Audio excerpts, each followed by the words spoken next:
Hello, and welcome to the Funny Documentary Channel. Before we drift into tonight's quiet journey, I want to gently invite you to support the channel. If you enjoy these calming explorations, I'd be grateful if you liked this video, subscribed for more late-night science storytelling, and shared in the comments when and where you're listening from. Those small gestures help this peaceful space grow, and I truly appreciate each one of you who finds comfort here. Now, let your shoulders loosen. Let your breath settle. You've arrived at a place where curiosity moves slowly, where nothing demands your attention, and where science becomes a soft companion for rest. Tonight's story drifts far beyond the familiar stars. We'll explore what the James Webb Space Telescope sees before galaxies fully exist, a realm of distant light, quiet beginnings, and moments so early in cosmic history that structure has not yet decided to take shape. It is a journey into the universe before certainty, before brilliance, before form, a place where everything is still becoming. So, as you settle into whatever position feels easiest for your body, allow your thoughts to move at the pace of deep space, unhurried, expansive, and endlessly patient. Let's begin this slow exploration together and gently ease toward sleep. Chapter 1. The Telescope That Doesn't Look at Now. There is a certain softness to the way the James Webb Space Telescope observes the universe, soft not because its instruments lack precision, but because of the quiet patience built into every measurement it makes. When people imagine a telescope, they often imagine something capturing a crisp snapshot of the cosmos as it appears right now, as though the universe is posing for a photograph. But Webb does not do this. It cannot. It never sees anything as it currently is. Instead, Webb is a collector of old light, a patient archivist gathering messages that were sent long before galaxies took on familiar shapes, long before most stars were even an idea waiting in the dark. If Webb had a voice, it might speak in a low, slow murmur, explaining that the universe hasn't given it any choice but to observe the past. Light travels quickly, yes, but not instantly, and in a universe so large that distance itself seems to stretch with every passing moment, even the swiftest photon becomes a delayed traveler. By the time its journey ends at Webb's golden mirrors, the message it carries is no longer current. It is a memory delivered long after its sender is changed, moved, or faded entirely. Webb receives these memories without complaint, almost with a kind of cosmic diplomacy, welcoming each overdue arrival as though it had been expected all along. And so the telescope is not quite an eye. It is more like a listening instrument tuned to ancient wavelengths. Heat, whispers, stretched thin by time and distance.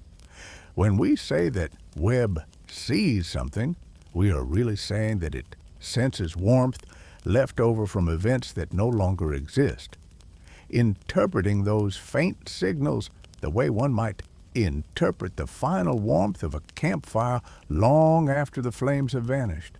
The universe, generous but slow, allows Webb to hear echoes rather than music, and Webb, built with extraordinary patience, listens closely enough to turn those echoes into quiet revelations.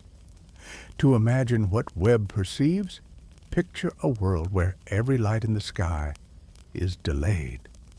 The stars overhead might appear as they were when early civilizations first wondered about them.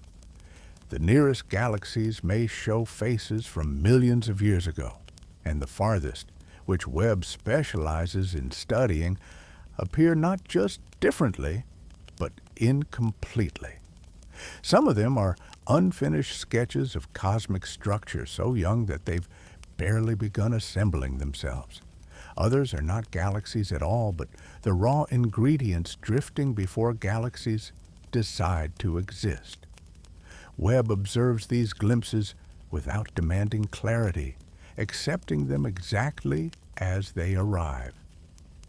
There is something almost humorous in how indulgent the universe is with its delays. The light that reaches Webb today may have left its source before Earth formed, before the Sun existed, before the Milky Way settled into a spiral. And still, it travels on, stretching, cooling, becoming increasingly faint as space expands around it. It shows up at Webb's doorstep looking a little worn out, like a traveler who insists they meant to arrive earlier but were sidetracked by a very long road. Webb, unbothered, simply adjusts its instruments and listens more carefully, making room for whatever ancient whisper has finally wandered in. If telescopes had personalities, Webb would be the calmest guest at the cosmic dinner party, the one who doesn't mind when everyone else arrives late, because lateness is expected. It was built to wait.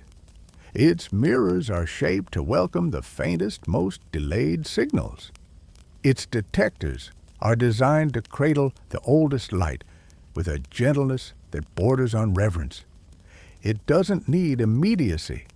It finds truth in the long ago. The most intriguing part is that the telescope rarely receives a complete story. It gathers fragments, small patches of early cosmic structure, pieces of invisible heat, delicate hints of matter just beginning to organize itself. Instead of being discouraged by the incompleteness, Webb treats these fragments like clues. It knows that the early universe was a place where clarity was unusual, where the difference between something and almost something was subtle, fluctuating, constantly shifting. Yet Webb interprets these hints with grace, making sense of what little the cosmos is willing to admit from so long ago. What Webb observes is not the universe's present, but its uncertainty, moments when structures were still forming, when the cosmos had not yet settled into the patterns we now recognize. The telescope becomes a companion to those early moments, acknowledging the tentative nature of beginnings. It watches as light struggles to escape newborn stars, as gas clouds cool slowly, as the earliest gatherings of matter wobble between possibility and existence. Webb does not judge their unfinished state. It seems almost fond of these fragile half-formed stages, as though the universe is sharing drafts of ideas before committing to them. As the telescope drifts in its quiet orbit beyond the interference of Earth, it carries out this unusual role with unwavering dedication. It studies not what is, but what was becoming. Each photon that arrives is a messenger from a time when the universe was young and uncertain and filled with potential, messages sent long before galaxies emerged in recognizable form.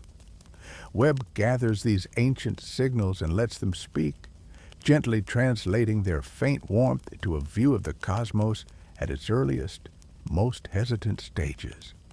And in doing so, it reminds us that the universe is not a finished story. It is a long narrative written slowly across space and time, with chapters that stretch billions of years apart. Webb merely reads the earliest pages, written in light so old it no longer remembers being young.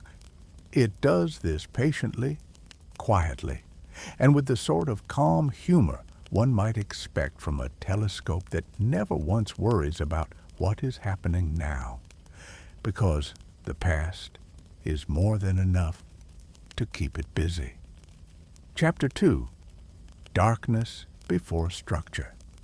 The earliest universe, in the long ages before galaxies existed, was a place defined not by chaos but by a cooling quiet. It is tempting to imagine that darkness means nothingness, a kind of vacant room waiting for something interesting to happen. But the universe's first darkness was nothing like that. It was thick with potential, heavy with ingredients, and calm in a way only something unimaginably large can be calm. It is a darkness that feels less like absence and more like a vast, slow inhale, steady, patient, unhurried.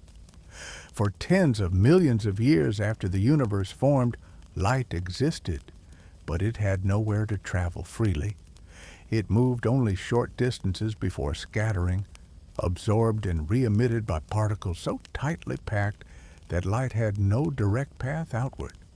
Once the universe expanded enough to create space between these particles, light finally slipped loose, drifting without interruption. And then came a long era where the cosmos simply dimmed. No new sources of brilliance ignited, no structures formed to break the uniformity. The universe was cooling, stretching, and settling into a silence that some physicists describe with technical precision, but which Webb, if it could speak, might describe as a lovely moment to rest. This darkness wasn't void.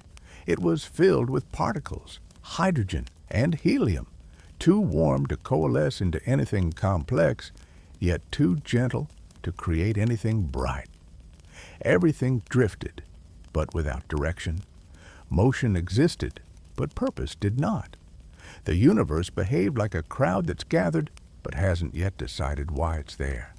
The ingredients for stars, planets, and galaxies floated weightless in a space that had no landmarks, no edges. No disturbances strong enough to inspire the first sparks of structure.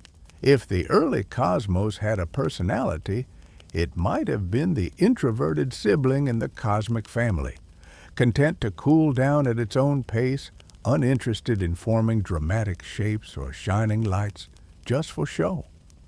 It had only a soft glow left over from the Big Bang, stretched into longer and cooler wavelengths as space continued to expand.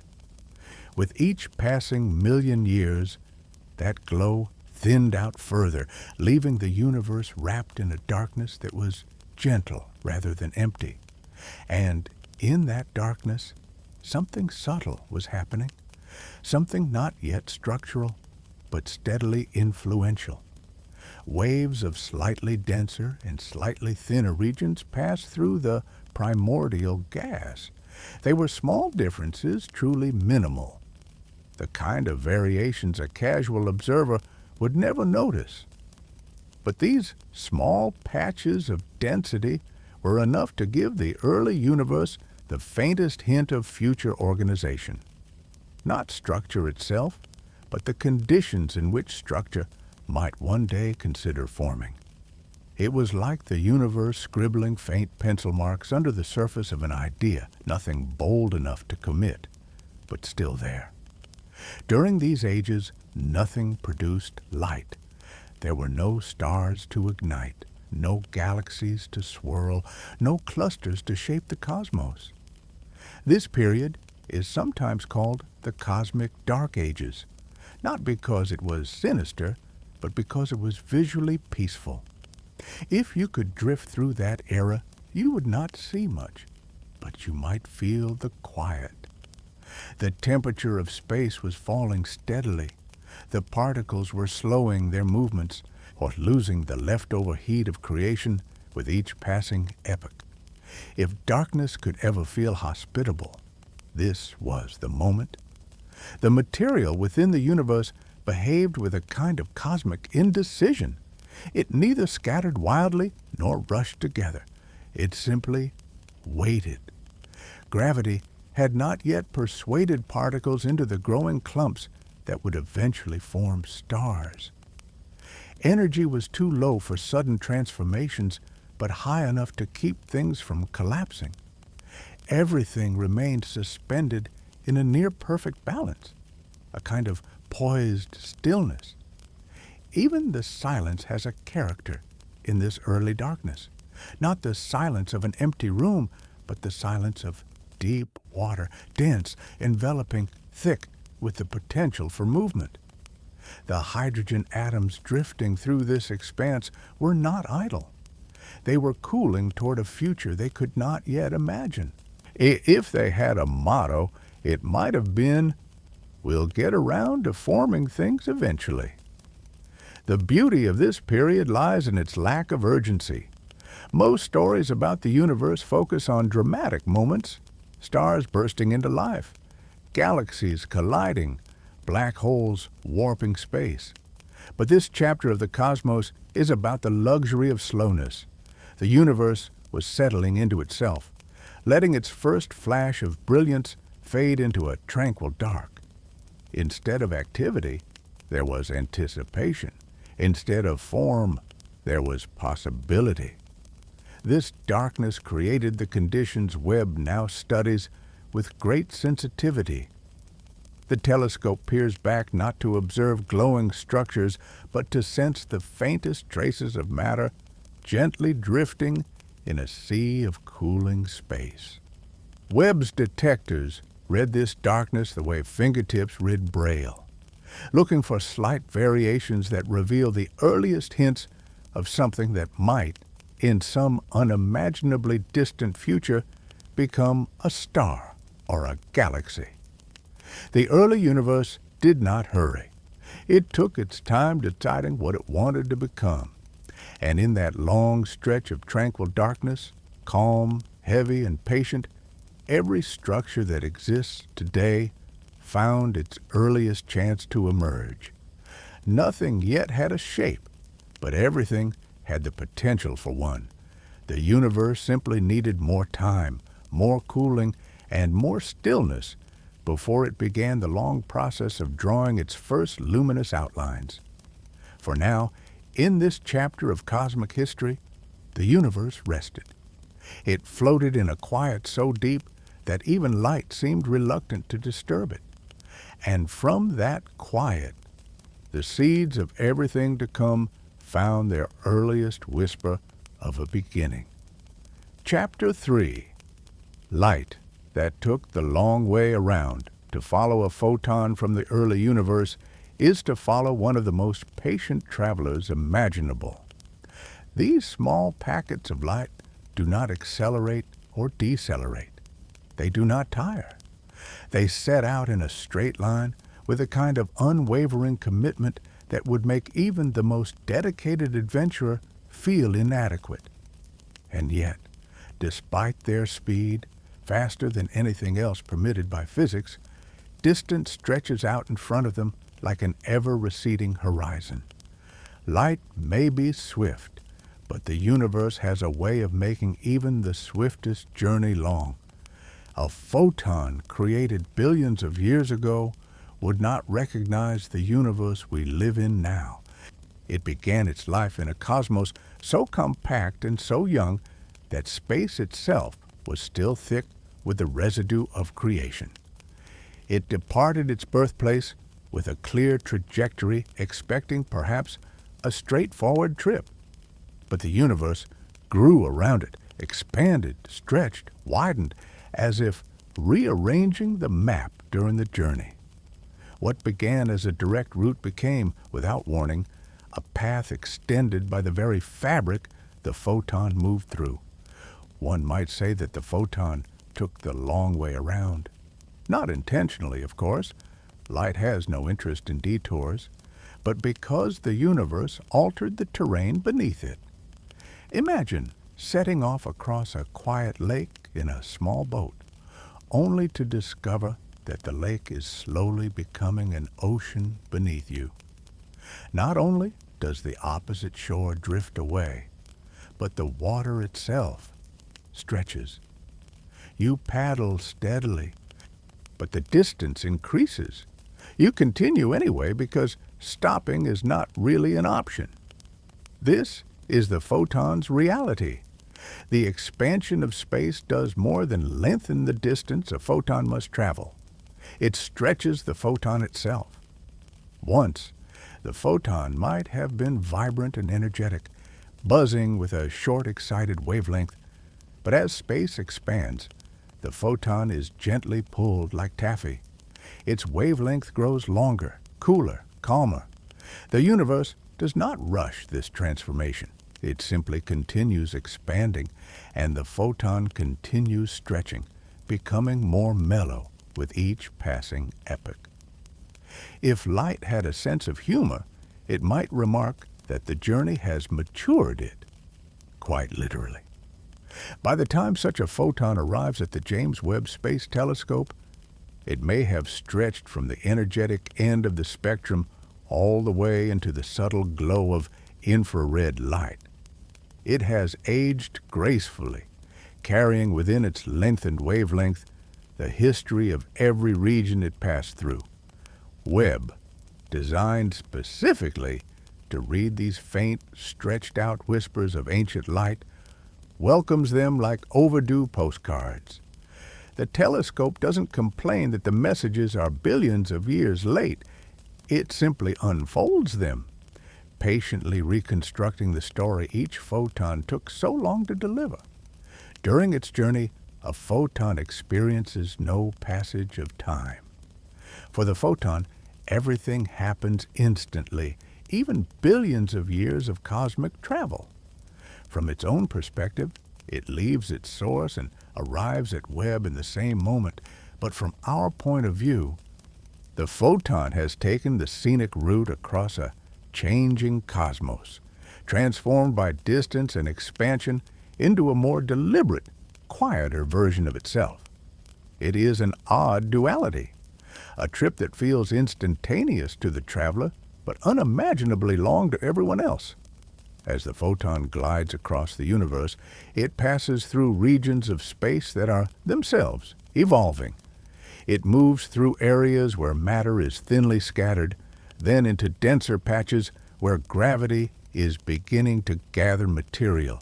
It crosses voids so empty that nothing interrupts its path, and it skirts the outskirts of growing structures that will someday become clusters of galaxies. Through all of this, the photon does not alter its course. It simply continues onward, content to let the universe shape the journey however it likes. There is something quietly admirable about this persistence. The photon does not worry about its destination.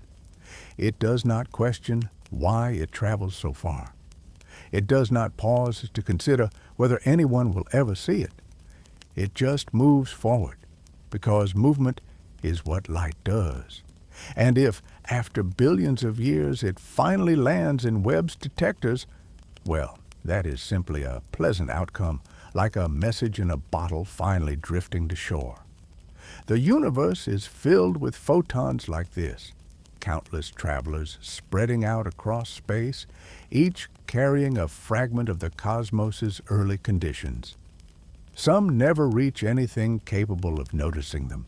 They continue traveling indefinitely, stretching ever further, cooling ever more, fading into wavelengths too long for most detectors to read. But a fortunate few encounter Webb, whose instruments are tuned precisely to the hues of ancient, tired light.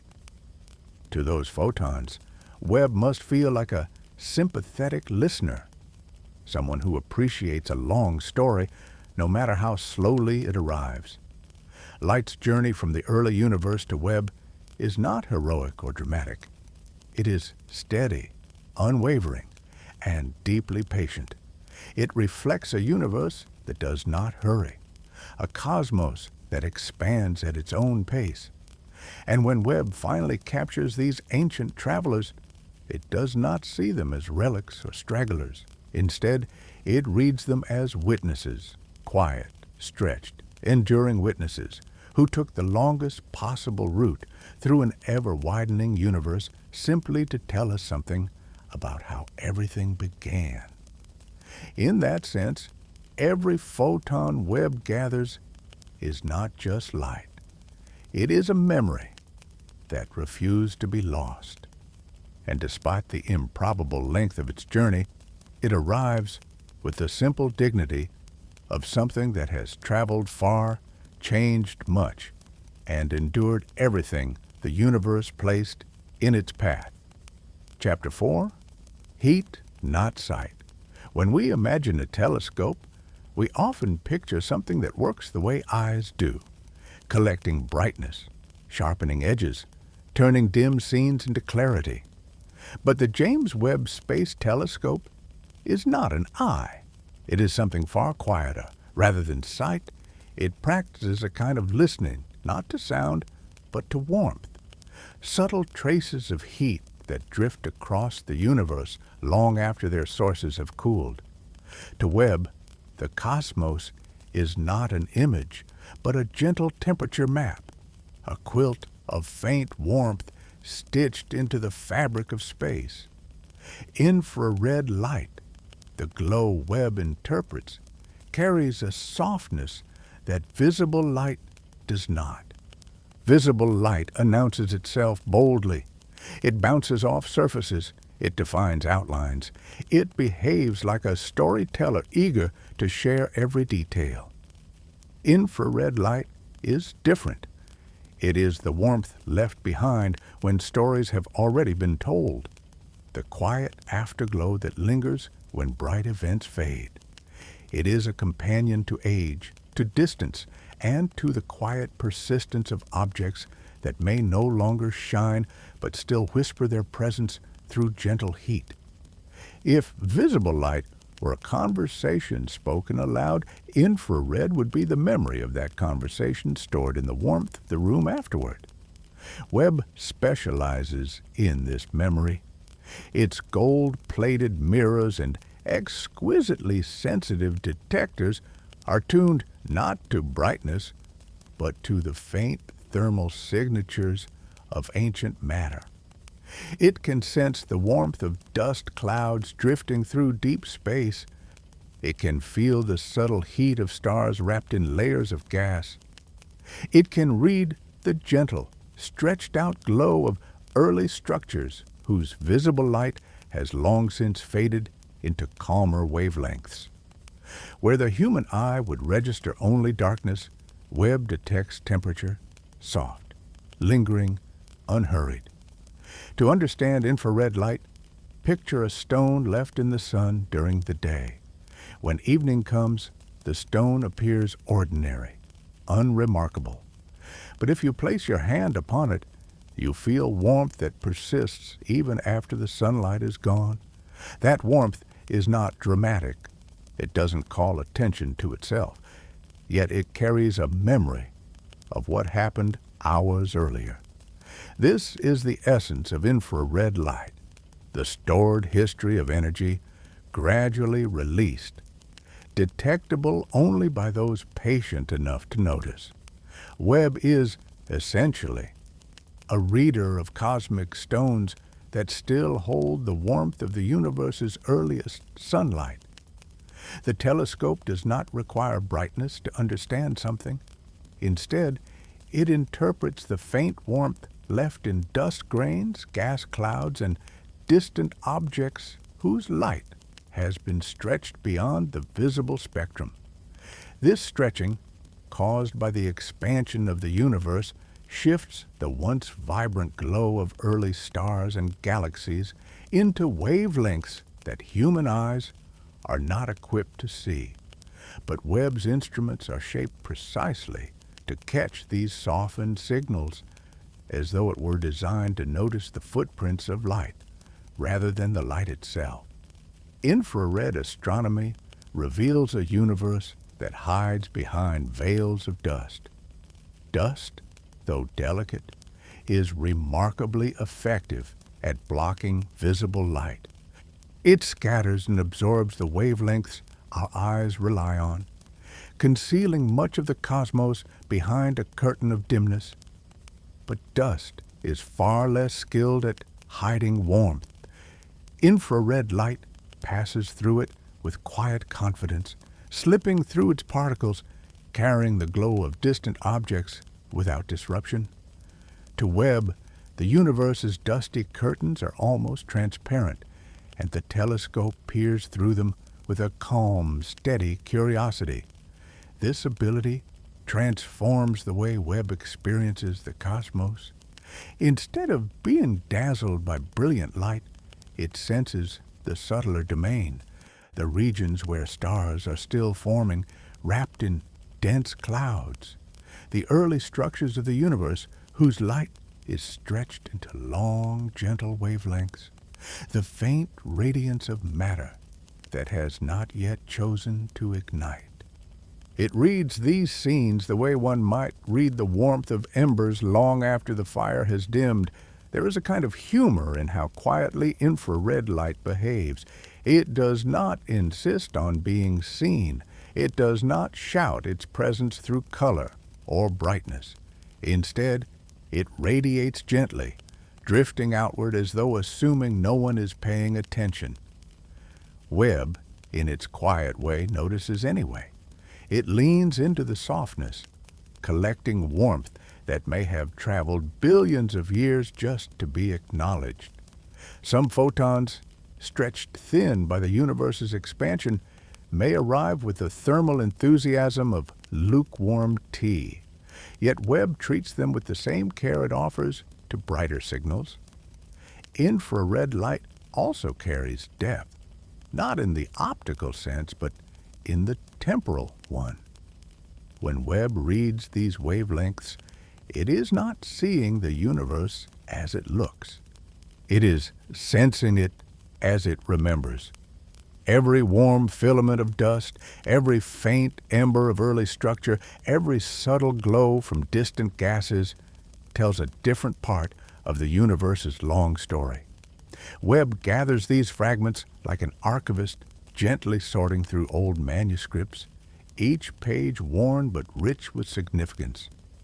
There is a profound stillness in this kind of observation. It is not about sharp edges or dramatic contrasts. It is about the patience to sense what remains when the brightness has faded. Webb does not chase the glamorous light of mature stars or vibrant galaxies. It attends to the quiet warmth of distant structures, honoring the subtler signals that lie beneath. In this way, Webb does not simply observe the universe. It feels it. Not through touch, of course, but through the delicate warmth that infrared light carries across unimaginable distances. It feels the universe's earliest moments gently cooling. It feels the settling of gas clouds as they drift through cosmic time. It feels the faint glow of matter learning to gather into something new. Sight can be immediate. Heat takes time. Webb understands this, and so it listens to the long, slow stories written in infrared, a form of cosmic memory that only grows more meaningful with age. Chapter 5. When hydrogen was still deciding things. Hydrogen, in the earliest stages of the universe, lived a life of gentle indecision. It was everywhere, truly everywhere. Yet it behaved with the relaxed aimlessness of someone who has all the time in the world and absolutely no desire to use it. In those ancient epochs, the universe was a vast expanse of drifting hydrogen gas, cooling steadily, spreading out, and doing remarkably little else. If the cosmos had been waiting for something interesting to happen, hydrogen didn't seem to feel any pressure about being the one to start it. The hydrogen atoms themselves were simple. Each one was a tiny pairing of a proton and an electron, the minimalist design of the periodic table. But simplicity did not mean eagerness. Hydrogen had no urgency, no intention, no inclination to form anything. It floated in great clouds so large they defied easy visualization, each cloud a soft, diffuse presence stretching across distances that make galaxies look modest. And yet, despite their enormity, these clouds behaved with the personality of a daydreamer, content to drift, unconcerned with the future. Their temperature gradually decreased as the universe expanded, but this cooling happened at a pace so slow that even the most patient observer would struggle to call it progress. Every million years brought only slight changes, and hydrogen seemed thoroughly unbothered by this lack of momentum. If someone had whispered, "You might want to consider forming a star," hydrogen would likely have shrugged, if gas could shrug, and continued drifting. There is something charming in this cosmic hesitation. The universe had enormous potential stored in its hydrogen, but hydrogen itself acted with the serenity of someone taking a long walk with no destination. Clouds shifted gently, influenced only by the faintest hints of gravity. Density variations, small, barely perceptible differences in concentration, drifted through the gas like invisible currents. These were not bold movements. They were subtle, almost accidental, as though hydrogen occasionally thought about gathering more closely to its neighbors, and then forgot halfway through. The vastness of these hydrogen regions created an odd quiet. Not the empty quiet of a vacuum, but a quiet filled with countless atoms that simply refused to take initiative. Imagine a crowd in which every individual is waiting for someone else to speak first. The silence becomes the defining characteristic. The early universe was filled not with noise and energy, but with the gentle hush of hydrogen in no particular hurry. Yet even in this indecision, something interesting was happening beneath the surface, a slow drift toward the possibility of complexity. As the gas cooled, hydrogen atoms moved more leisurely. Their interactions became more subtle, their motions less chaotic. On enormous scales, gravity began to tap lightly on hydrogen's shoulder, encouraging it to shift ever so slightly toward the denser regions. Hydrogen did not resist, but neither did it rush. It followed gravity's pull with the unhurried pace of someone ambling in the general direction of a suggestion. Occasionally, tiny clumps would begin to form, nothing dramatic, just small, slightly denser pockets within the larger clouds. These were proto-structures, beginnings so modest that they could barely be distinguished from their surroundings. If hydrogen had been keeping a journal, these entries would have read something like, "Drifted a little today, felt slightly closer to neighbors, nothing significant happened." Still, these clumps represented the first hints of order in a universe otherwise dominated by smoothness. They were the earliest signs of matter beginning to pay attention to gravity's quiet insistence. The hydrogen did not know it, of course, but these small gatherings were the seeds from which stars would eventually emerge. And yet, for millions upon millions of years, nothing in these clumps glowed. Nothing heated dramatically. Nothing collapsed into brilliance. Hydrogen continued to behave with the patience of someone who knows that eternity is available and sees no reason to rush into anything that might require commitment. The humor of this moment in cosmic history lies not in exaggeration, but in understatement. The universe had created the simplest possible building block, and that building block responded by drifting peacefully for ages, all as though waiting for someone else to make the first move. When physicists describe hydrogen as the foundation of stars, it sounds impressive. But in its early life, hydrogen was more like the quiet guest at a gathering who stands near the wall, observing everything but initiating nothing. Even the forces acting upon hydrogen were gentle. Gravity did not slam matter together. It nudged it. Cooling did not freeze the gas suddenly. It slipped temperature away slowly. There were no abrupt transitions, no sudden decisions, just a long, soft settling. This era, defined by hydrogen's indecision, gave the universe its first true moment of contemplation. Nothing in these floating clouds was in a hurry to change, and that stillness allowed the cosmos to remain in a kind of suspended possibility. Hydrogen did not intend to delay the formation of stars, but by simply existing in its unhurried way, it gave the universe a prolonged interval of quiet, a long exhale before the dramatic inhale of star formation. In the end, hydrogen's reluctance was not permanent. Under the persistent pull of gravity, these vast clouds would eventually begin to collapse and ignite. But that transformation belonged to a later chapter, one filled with warmth and light. For now, hydrogen remained beautifully undecided, drifting through a universe that was still settling into shape, cooling with all the enthusiasm of someone easing into a long nap. And in that gentle indecision, the universe found its first stable calm, a soft, suspended moment before everything began to brighten. Chapter 6. Gravity's Slow Persuasion. Gravity, in the early universe, was not a dramatic force.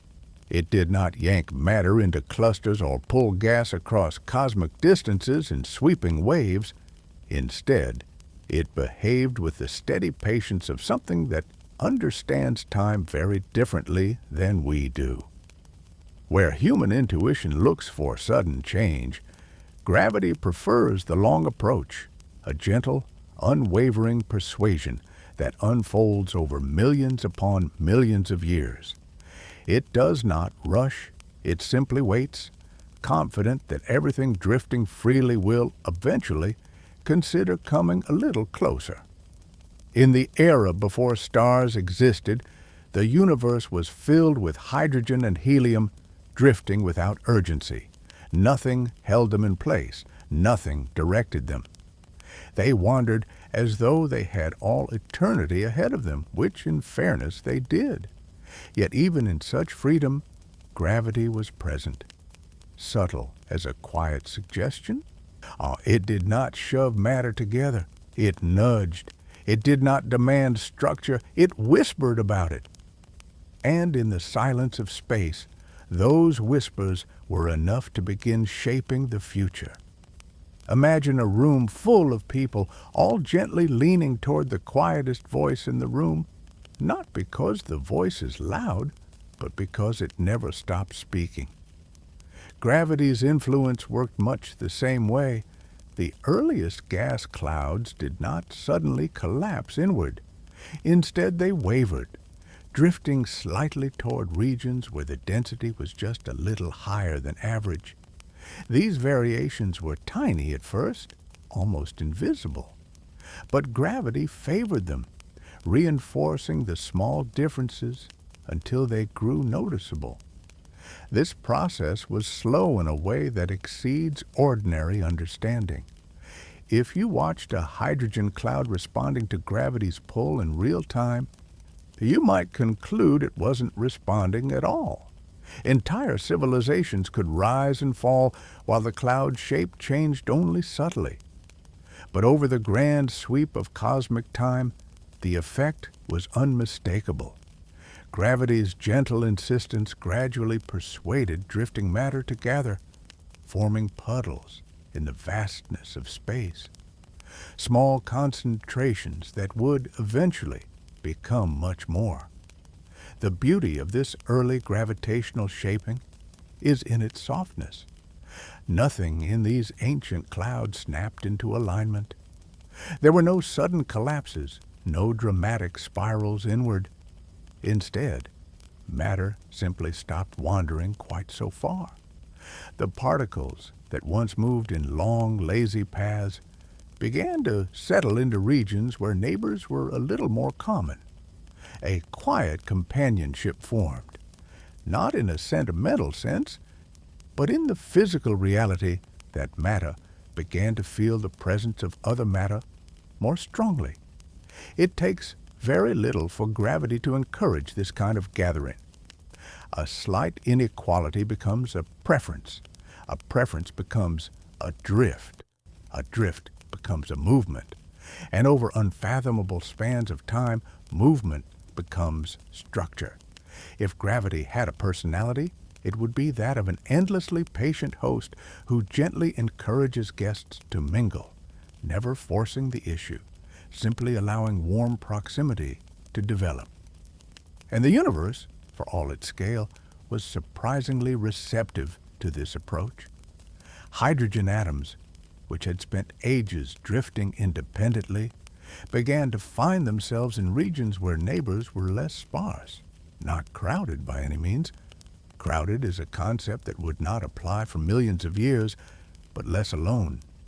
This subtle shift from isolation to clustering did not feel sudden to the matter involved.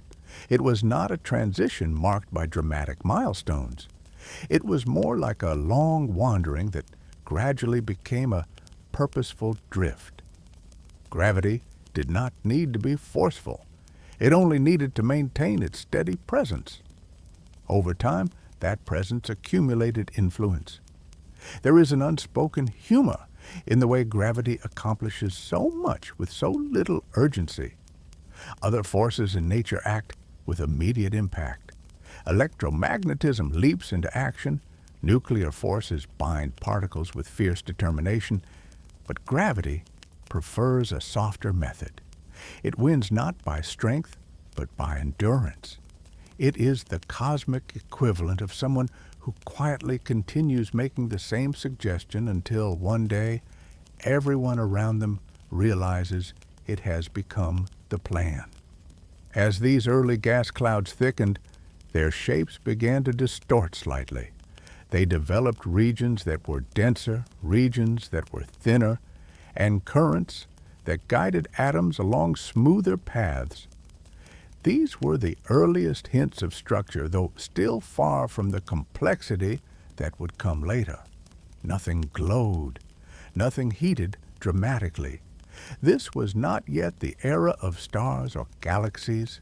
It was the era of patience, a long, slow dance of particles responding to the same gentle invitation.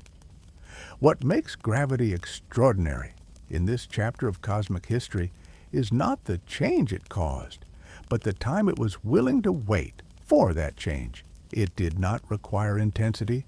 It required only persistence. Over millions of years, the once loose clouds began to sag inward like soft fabric, collecting toward its center. The process was uneven, and often subtle, but always moving in the same direction, toward gathering.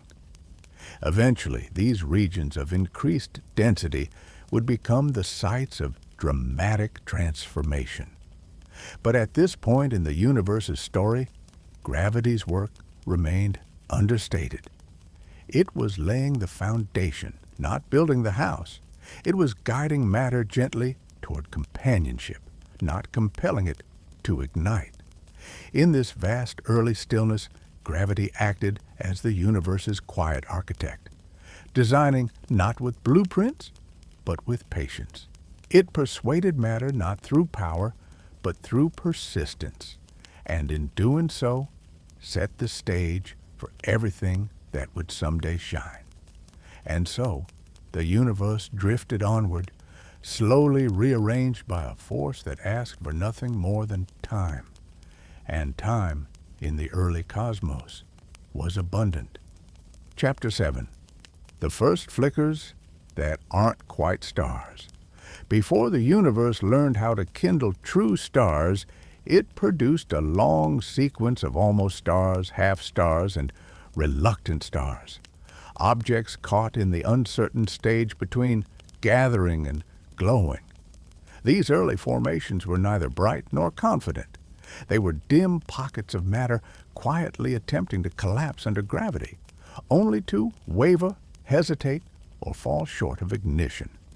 If the cosmos could rehearse, this was its rehearsal era, a time filled with cosmic drafts before the final versions of stars emerged. These objects lived inside dense clouds of gas, wrapped in layers so thick that visible light never escaped. Even if these early flickers had wanted to shine, they were swaddled too tightly to be seen. Their only sign of existence was a faint warmth, a subtle rise in temperature created by the slow inward collapse of matter. It was like watching a match that tries to strike but only manages a dull glow at the tip, enough to show intent, but not enough to spark a flame. Inside these quiet pockets, hydrogen gas was drawn inward by gravity's gentle persistence. As the gas fell toward the center, it heated ever so slightly, not to the spectacular levels required for nuclear fusion, but enough to suggest that something was thinking about happening. These were proto-stars, though the title sounds more ambitious than their behavior. Many of them remained in this state for millions of years, gathering mass so slowly that any external observer, had one existed, might have wondered whether they were simply undecided. What makes these early objects so intriguing is their uncertainty. So some came close to reaching the conditions needed for fusion, only to stall just short of the threshold. Their masses were too low, or their material too spread out, or the surrounding gas too reluctant to collapse further. They hovered on the boundary between star and not quite, glowing faintly with the heat of their own gravitational contraction. In human terms, they were like individuals who begin preparing for a big event and then quietly decide they're not quite ready. Webb's ability to detect these faint, hesitant objects adds a new layer to our understanding of the early universe. While previous telescopes could glimpse the more dramatic stages of star formation, Webb peers into the thick, cool clouds where these almost stars reside, the ones too shy, too buried, or too dim to reveal themselves in visible light. In Webb's infrared vision, they appear as muted, warm dots, surrounded by soft veils of gas, like embers barely beginning to smolder. The environments they occupy are complex structures known as molecular clouds. These clouds are cold, dense, and sprawling, vast nurseries of hydrogen molecules drifting in a darkened quiet.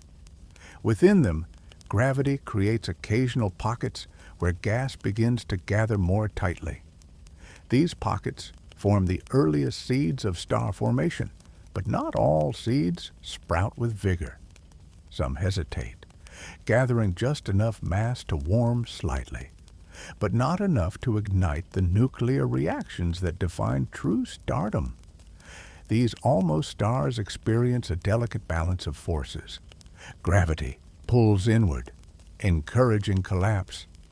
Thermal pressure pushes outward, resisting it. For a true star to form, gravity must eventually win, decompressing the core enough to reach the ignition point. But in these early objects, the contest remains inconclusive. The result is a long stretch of mild inward drift, producing gentle warmth but no breakthrough. If the universe had comment cards, these objects might have read, "Shows potential, needs more mass." Some of these objects are destined to remain incomplete. They become brown dwarfs, failed stars that glow faintly from residual heat, but never sustain fusion in a stable, luminous way. These brown dwarfs occupy a curious middle ground between stars and planets, unable to shine, but too massive to be considered mere wanderers. They drift through the early universe with a kind of quiet dignity, contributing warmth, but not light.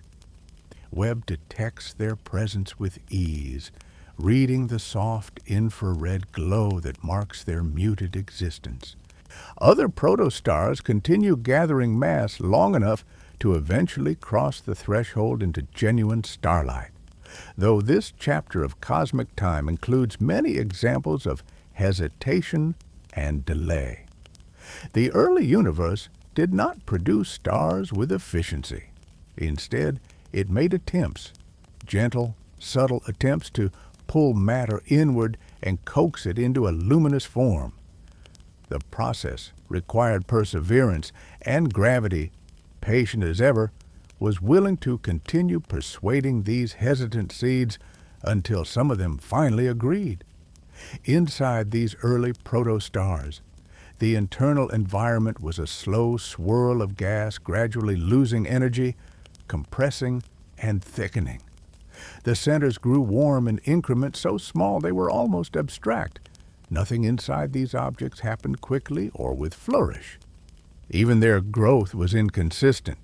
Small pulses of inward motion followed by long periods of quiet equilibrium. The road to becoming a star was filled with pauses, reconsiderations, and the cosmic equivalent of taking a half-step backward for every step forward. There is a calm beauty in this uncertainty. These were the universe's first attempts at creating something luminous, and like all early attempts, they included missteps and near misses. But without these hesitant almost stars, the universe would have had no practice for the brilliance that would follow. They were not failures, but essential prefaces, warm-up breaths before the first true stars cleared the darkness. Webb captures these moments not as dramatic scenes, but as soft portraits of possibility.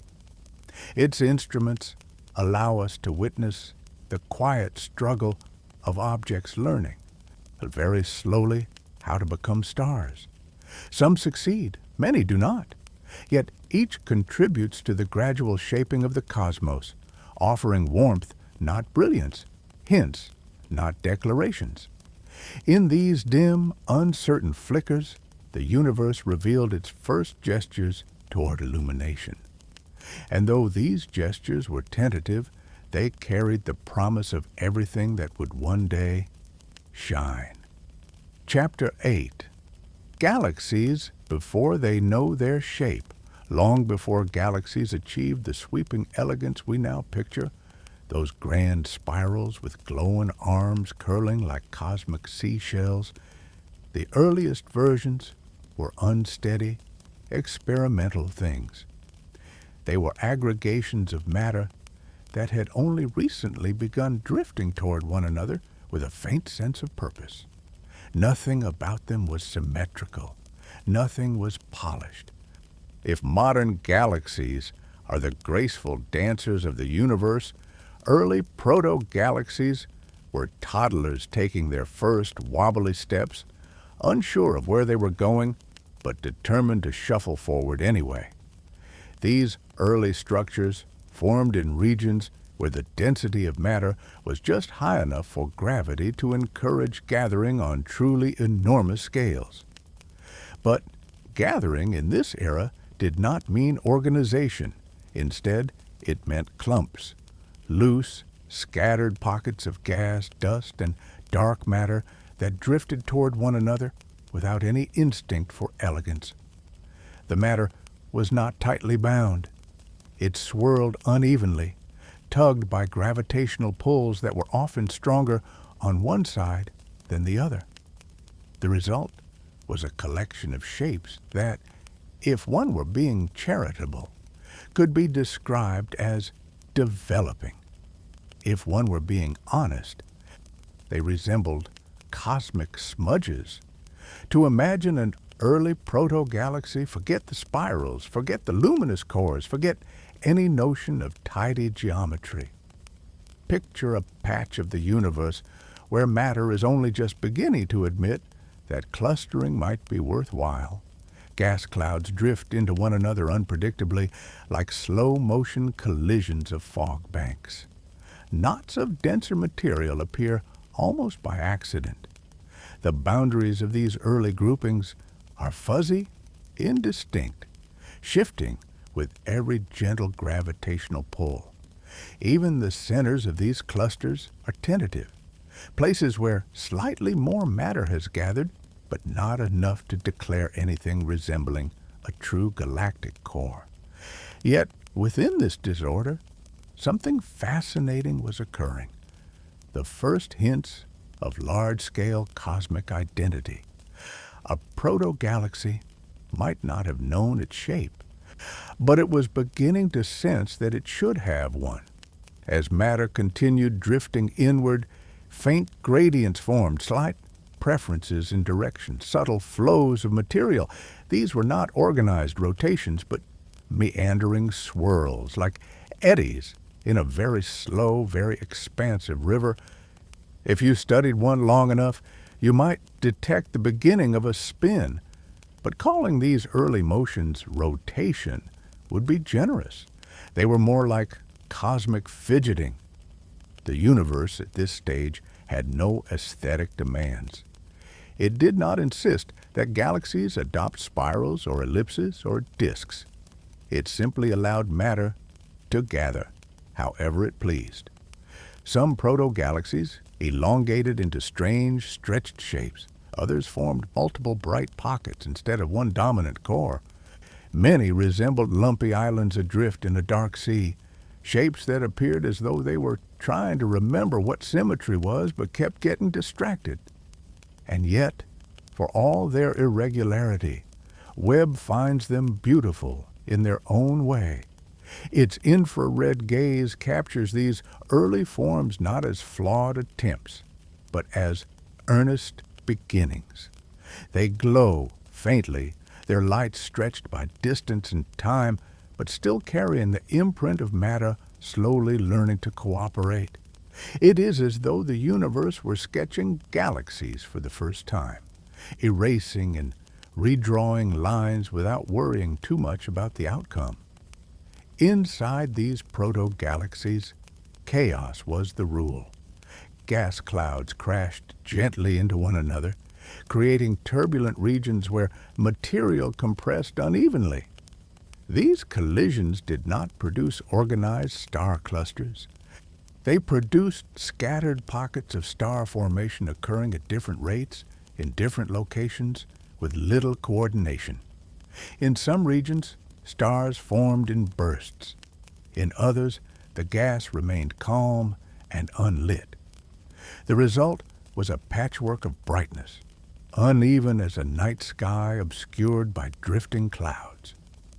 Dark matter halos, vast invisible envelopes, played a quiet but critical role in shaping these early forms.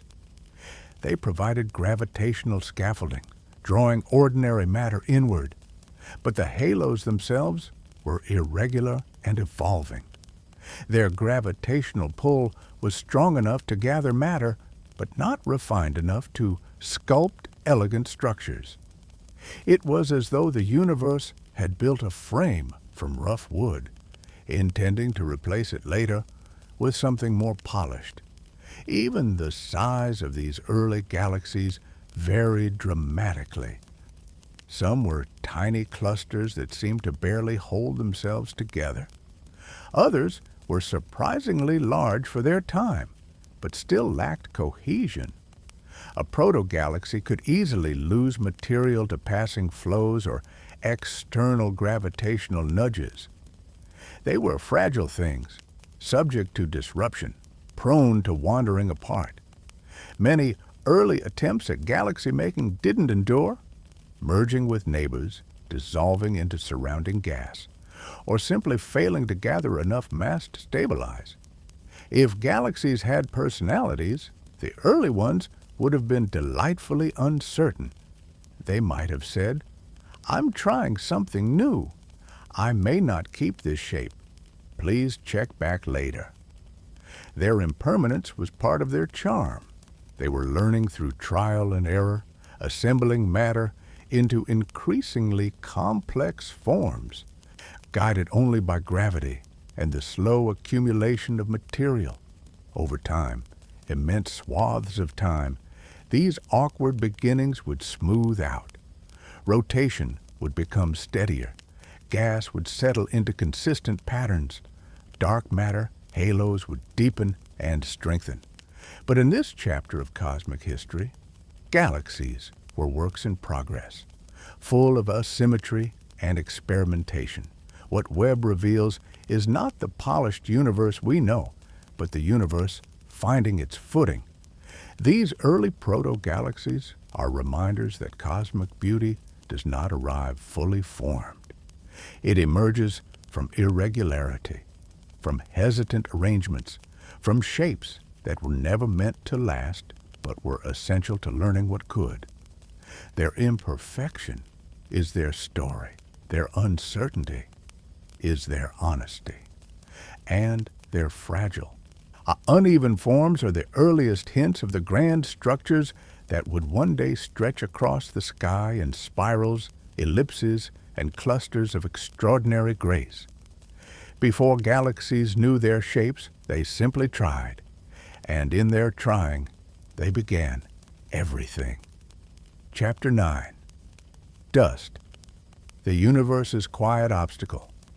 Cosmic dust is one of the universe's most understated presences, a substance so modest in size and so humble in appearance that it rarely receives attention, and yet it earns a quiet influence over nearly everything that light attempts to do.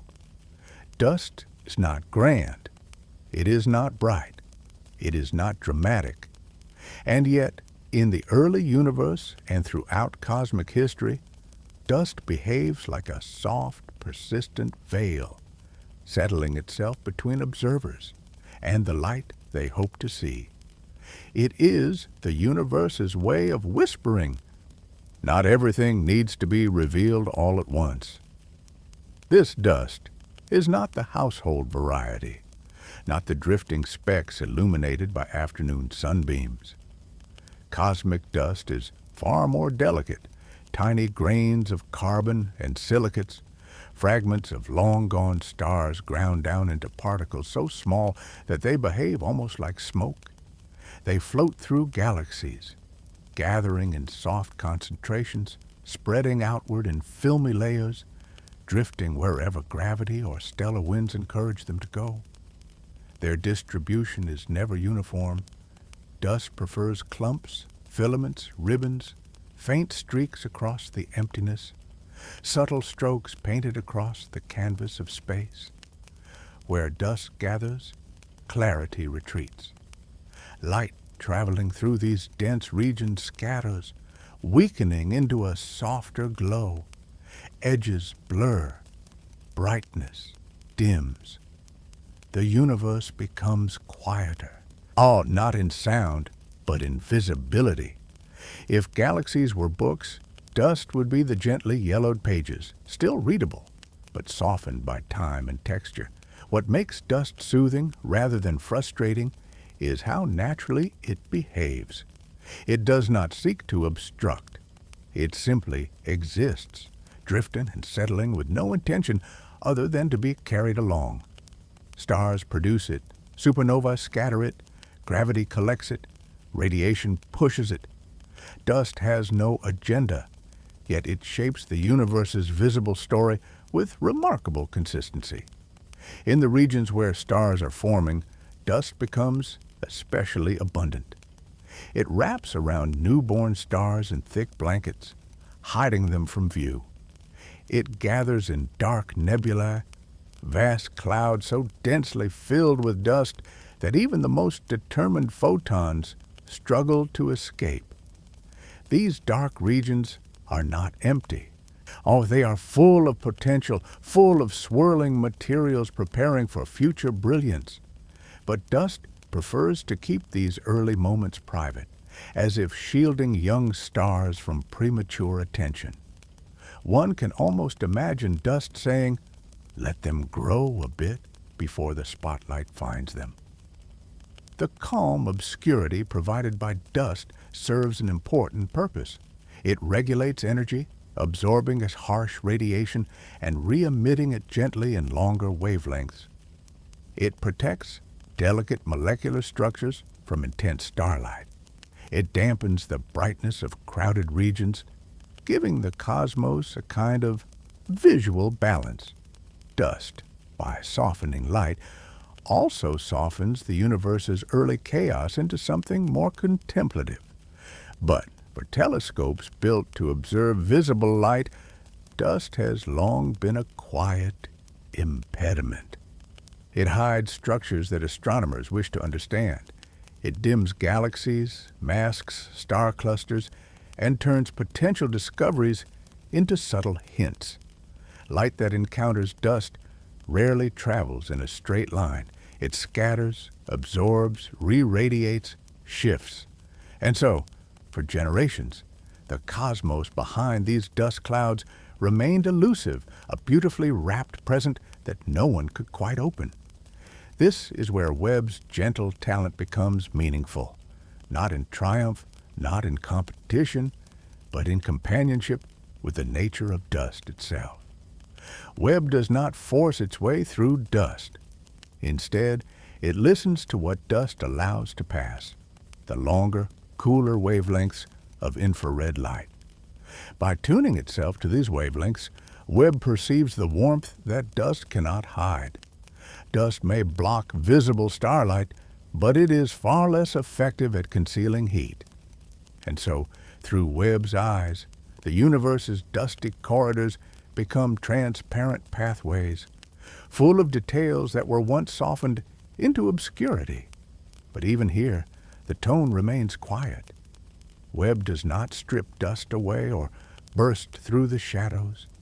It simply reads what is offered: the gentle glow of warm clusters, the diffused heat of star-forming regions, the faint outlines of structures hidden behind veils. It brings clarity, but never in a way that disturbs the tranquility dust creates. In fact, by observing in infrared, Webb reveals dust itself as something luminous. Dust grains absorb energy and re-radiate it in soft infrared light, turning what once obscured into something with its own gentle radiance. There is a quiet elegance in seeing dust not as an obstacle, but as a participant. It shapes the lives of stars. It moderates the harshness of light, forms the seeds of planets, and softens the universe's edges into something calm and textured. Dust is the universe's reminder that not everything meant to shine does so immediately. Sometimes light must wait. Sometimes it must find a different wavelength. Sometimes it must take the long way around. Webb's ability to reveal what dust conceals does not diminish dust's role. It celebrates it.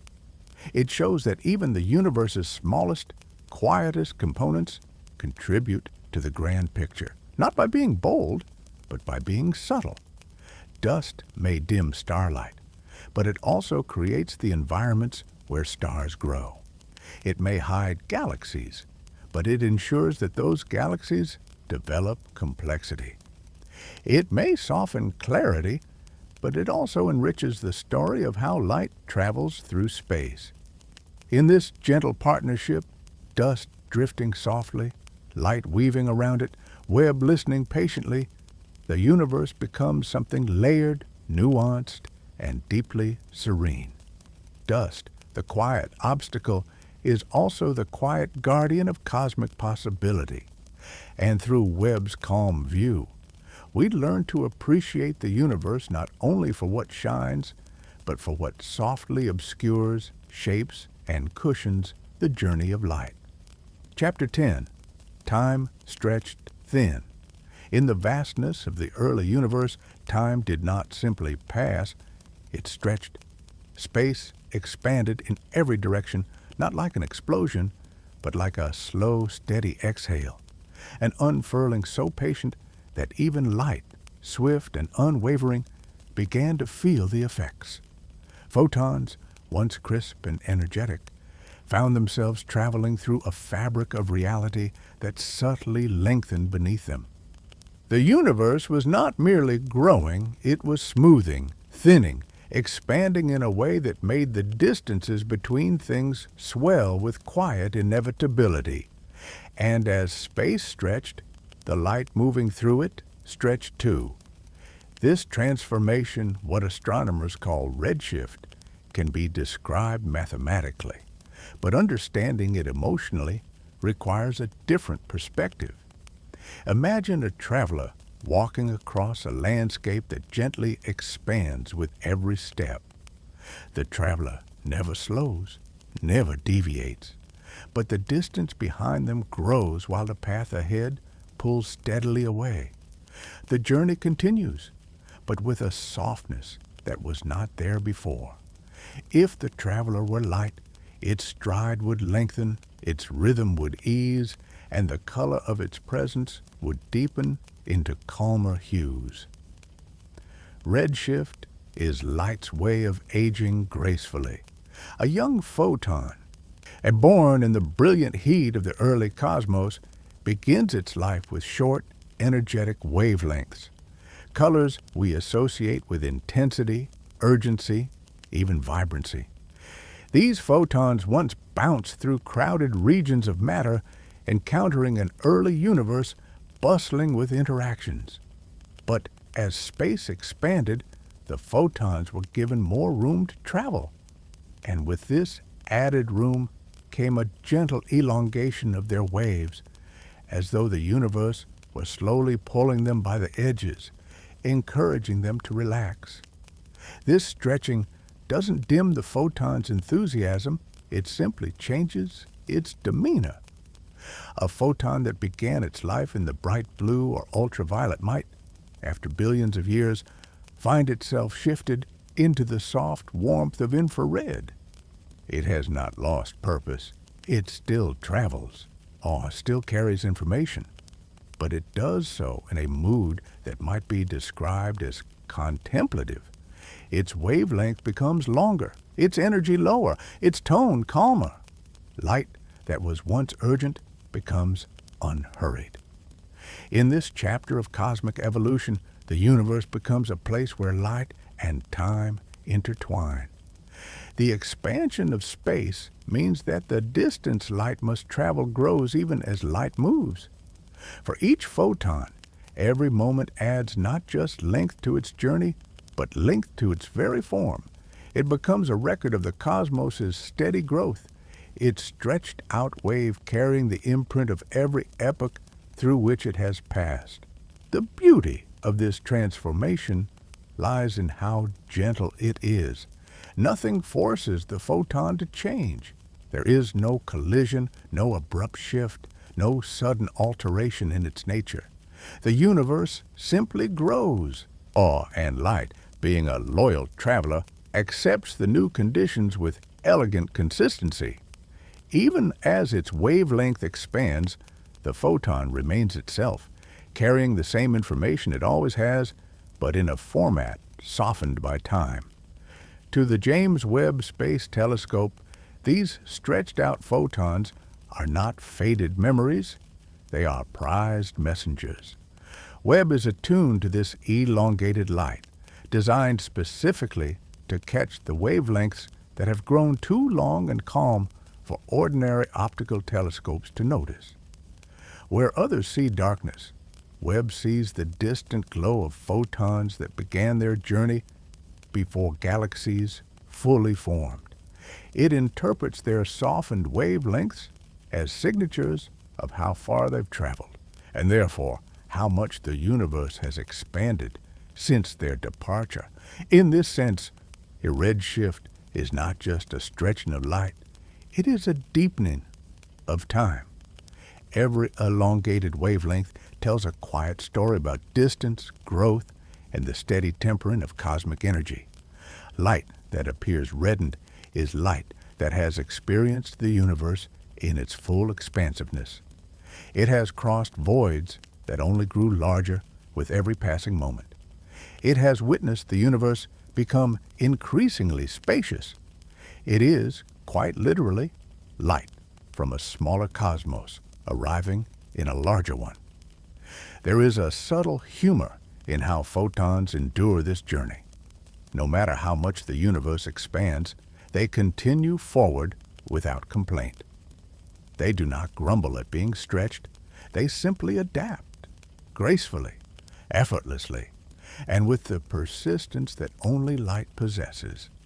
One might imagine photons as cosmic travelers who began their journey wearing tailored suits, only to find their clothing slowly lengthened into relaxed, flowing robes. As space expanded around them, they arrived not disheveled, but transformed by time. Redshift also introduces a feeling of softness to distant objects. Galaxies seen at extreme distances do not appear sharp or crisp.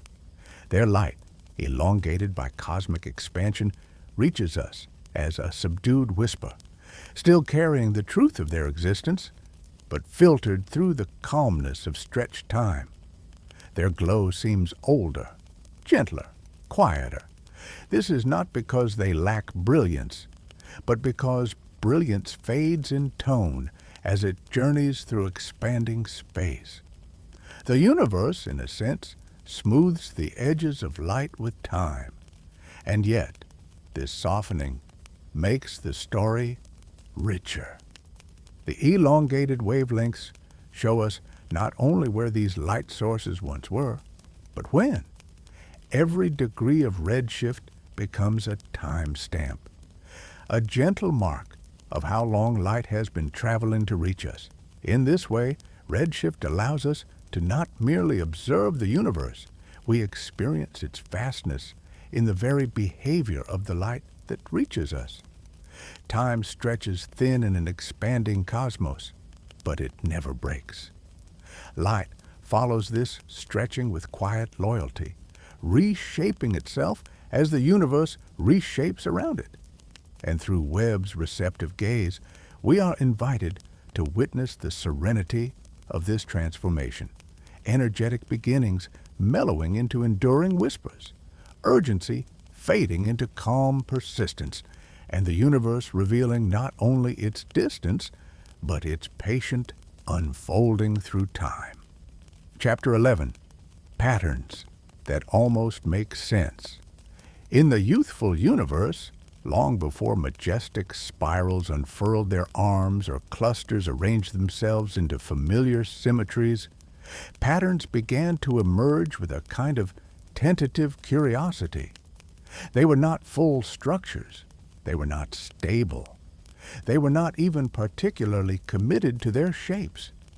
But they appeared nonetheless, like sketches drawn lightly in the margins of cosmic time, erased, redrawn, and reconsidered until the universe began to converge on a design it seemed to like. The James Webb Space Telescope, with its remarkable sensitivity to faint and ancient light, captures glimpses of these early patterns in their half-formed states. It observes gatherings of matter that stop just short of coherence, elongated streaks, loose clumps, small filaments stretching between density peaks. These arrangements are not the refined cosmic web we know today, but something earlier, rougher, as though the universe were trying out ideas with no pressure to perfect them. At these early stages, matter responded to gravity's persistent persuasion by flowing into regions where density was slightly higher. But flowing, in this era, was more like meandering. Large-scale order was only barely beginning to reveal itself. A filament might form between two clumps of matter, but it wouldn't yet have the smooth continuity of later cosmic structures. It would appear instead as a thread broken into segments, gaps between fragments, uneven densities, twists that seemed more improvisational than deliberate. If the cosmic web seen billions of years later resembles a grand orchestral arrangement, these early patterns were the universe humming to itself, repeating motifs, altering rhythms, forgetting and rediscovering melodies, all while expanding steadily outward. What Webb notices in these ancient scenes is not perfection, but intention. Matter does not behave randomly at this scale. Even in its earliest attempts at forming structure, The universe leans towards certain arrangements, clustering here, stretching there, layering densities in ways that suggest future coherence. It is as though the cosmos has a faint memory of what it will someday become, and though it is far from achieving that vision, it takes small steps that echo its eventual grandeur. Some of these early groupings appear elongated, hinting at filaments that would later become the highways of galaxy formation. Others form loose triangles or lopsided arcs, shapes that feel almost familiar, yet lack the clarity to be named. They are like letters of an alphabet the universe has only begun to invent. And there is a gentle humor in their impermanence. These early arrangements shift, dissolve, reform, stretch, and drift without apology. A clump that seems promising may disperse after a few 100 million years. A filament that appears to hold structure might warp into something unrecognizable as gravity pulls unevenly across its length. It is easy to imagine the universe offering a quiet shrug with each revision, unconcerned with whether the shape it tries today survives into tomorrow. Webb's infrared vision allows us to witness these early drafts, revealing what would otherwise be hidden behind cosmic dust or lost to the faintness of extreme distance. Through Webb's eyes, we see subtle alignments, small gatherings of dim proto-galaxies forming patterns that seem almost intentional. Some are arranged in elongated streaks, others in shallow arcs, still others in patchy networks that resemble constellations drawn by a child. Intuitive, but not quite anchored. Yet even these early wobbly structures carry profound significance. They show the first hints of the large-scale order the universe will eventually settle into. After enough time and enough practice, these tentative shapes will evolve into the filaments, nodes, and voids that make up the cosmic web, an immense, interconnected lattice spanning billions of light years. But in this early chapter, nothing is fully certain. Gravity acts unevenly across space, matter drifts with reluctance, and regions of higher density develop slowly. Patterns take shape only to reconsider themselves. This is the cosmos learning, improvising, testing the rules of its own architecture. Inside some of these early clumps, interactions between matter intensify just enough to create zones of enhanced complexity. These zones serve as stepping stones for future structure, even though their current forms are still incomplete. A proto-galaxy might sit at the intersection of two faint density streaks, like a punctuation mark in a sentence not yet finished. Multiple clumps might appear in loose proximity, hinting at the future formation of a cluster, but lacking the cohesion to form one yet. These prearrangements carry the charm of incomplete planning, like the first outlines of a sketch drawn too lightly to commit to. What resonates most about these patterns is how subtly they mirror natural processes familiar from much smaller scales. In oceans, currents carve temporary shapes in drifting sand. In clouds, vapor arranges itself into contours that dissipate moments later. The universe, on its incomprehensible scale, behaved with a similar gentle indecision, crafting forms that were as fleeting as they were formative. Yet every fragile thread, every uneven patch, every lopsided clustering mattered. They served as the scaffolding upon which cosmic order would eventually build. Without these tentative first steps, there would be no sweeping spirals, no vast clusters, no grand networks of galaxies tracing the large-scale structure of the universe. The imperfections were not mistakes, they were rehearsals. Through Webb's calm gaze, we witness this era not as a chaotic beginning, but as a thoughtful prelude.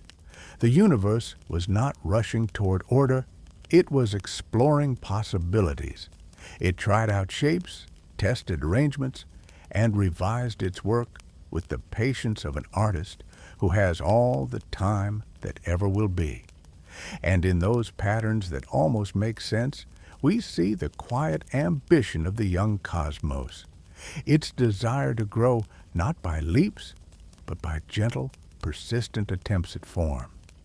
Chapter 12, Stars That Turn On. Slowly, the emergence of the first true stars is often imagined as a moment of sudden brilliance, a cosmic switch flipped in the darkness.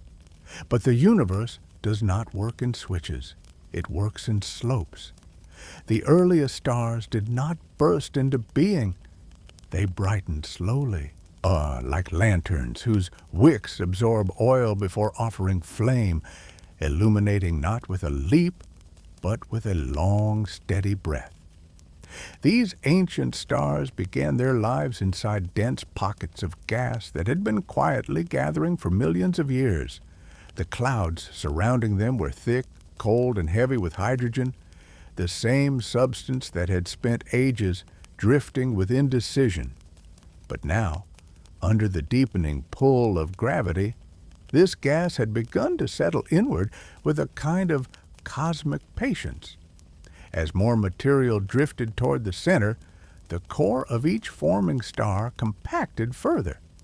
The atoms in the deep interior found themselves closer and closer together, their movements becoming increasingly constrained. Heat, in this process, was not an abrupt arrival. It built slowly, generated by the gentle tightening of gravitational compression. Every slight contraction warmed the core by a fraction, almost imperceptible unless one were willing to wait eons. These early stars were not yet luminous. They were warm seeds deep in cocoons of dust, whispering promises of future light, but offering little more than faint, internal glow. Eventually, the temperature inside these cores approached the threshold where hydrogen atoms were forced into new relationships, fusing into helium with a release of energy that would, one day, sustain a sun-like shine. But even this introduction to fusion did not erupt like fire catching dry tinder. Fusion began unevenly, tentatively, as though the star were testing its own ability to produce light. In some pockets of the core, the reactions sputtered. In others, they grew steadier. Slowly, almost shyly, a sustainable burn developed. The first outward signs of this transformation were subtle. The warm core brightened in increments, each moment contributing slightly more light than the last. The surrounding gas cloud did not suddenly blaze with brilliance. Instead, it softened, warmed, thinned. The thick dust layers absorbed the first hints of starlight, re-emitting it as longer, deeper wavelengths, gentle heat rather than piercing radiance. If the universe had been watching, it might have noticed a faint glow growing beneath the darkness, not unlike embers beneath thick ash. Even once these ancient stars were technically on, they remained wrapped in their birth cocoons, invisible in the traditional sense. Their light did not yet travel freely. It seeped out slowly, lighting its surroundings with a glow that felt more like a suggestion than a declaration. Only when stellar winds, steady outflows of particles, began to push away the leftover gas did the stars begin to reveal themselves more fully. This clearing was not forceful. It happened as gradually as mist receding from a warming hillside. The earliest stars, often called population 3 stars in modern astronomy, were unique in ways no star today can replicate. Formed from pristine hydrogen and helium, elements unpolluted by heavier materials, they grew to enormous sizes, hundreds of times the mass of our sun. Yet, despite their eventual brilliance, even these giants began modestly. Their vast cores warmed steadily, their nuclear reactions strengthening quietly at first, building momentum with the deliberation of something that had waited long enough to be sure. When their light finally escaped into open space, it traveled into a universe still dim from the long epoch of darkness that preceded them. These first true stars did not burst through the night. They softened it. Their illumination spread gently, touching the gas around them with warmth and coaxing the surrounding matter to change in ways that would echo through cosmic history. The universe, once dominated by drifting hydrogen and quiet dust, began to feel lighter, more awake. But the awakening unfolded like dawn, not sudden, but gradual, taking its time. Because the earliest stars formed in clusters, their combined glow created patches of brightness rather than isolated points. These clusters resembled soft lanterns hanging in vast darkness, irregular, scattered, flickering in uneven rhythms as each star brightened at its own pace. Some stars reached full luminosity quickly, while others took longer, their cores adjusting, stabilizing, easing into the steady burn that would define their main sequence lives. If one could drift nearby during this era, not close enough to feel their intense heat, but near enough to witness the rise of light, it would feel like watching the first fireflies of a distant summer evening, hesitant, scattered, and quietly astonishing. The gentle pace of these stars' emergence held a kind of cosmic wisdom. Nothing rushed, nothing demanded immediate clarity. Light did not explode outward. It introduced itself, then lingered. It filled space the way a candle fills a room, not by overpowering darkness, but by offering it a companion. Webb's ability to detect the faint infrared signatures of these early stars and their environments allows us to appreciate the delicacy of this moment. We do not see the stars directly as they once were. We see the warm echoes of their early light, stretched by time and softened by distance. Through these observations, we glimpse not merely the stars themselves, but the pace at which they learned to shine. And so, in this chapter of cosmic history, the universe did not ignite. It brightened, slowly, steadily, peacefully. Stars turned on not with spectacle, but with patience. They eased into existence, as though aware that the cosmos around them needed time to adjust to the idea of illumination. In their gentle arrival, they offered the universe its first true glow, an opening note in the long unfolding symphony of starlight. Chapter 13. The universe learns to glow. There comes a time in the universe's early history when darkness no longer feels absolute. It is still vast, still dominant, all still woven through nearly every corner of existence, but something begins to change, not abruptly, not with anything resembling a cosmic spotlight. Instead, the darkness thins in places, softening as the first generations of stars and clusters begin to offer their light to the surrounding expanse. This transformation is so gradual and so understated that one could drift through it without fully realizing what is happening. And yet, across millions of years, the universe learns not to shine boldly, but simply to glow. The earliest stars, having eased into their own quiet brilliance, cast their light into a medium still filled with hydrogen atoms that had drifted for ages in darkness. This hydrogen was not hostile to illumination, but it was cautious. It absorbed high-energy photons with the reflexes of a curtain drawn closed, preventing them from traveling far. Light, in this phase, did not rush freely across the cosmos. It seeped, It nudged, it threaded its way outward in slow, persistent waves. Yet, as more stars formed, cluster by cluster, pocket by pocket, the cumulative light began to make a difference. Darkness, which had once stretched uninterrupted across billions of light years, now encountered small, steady intrusions.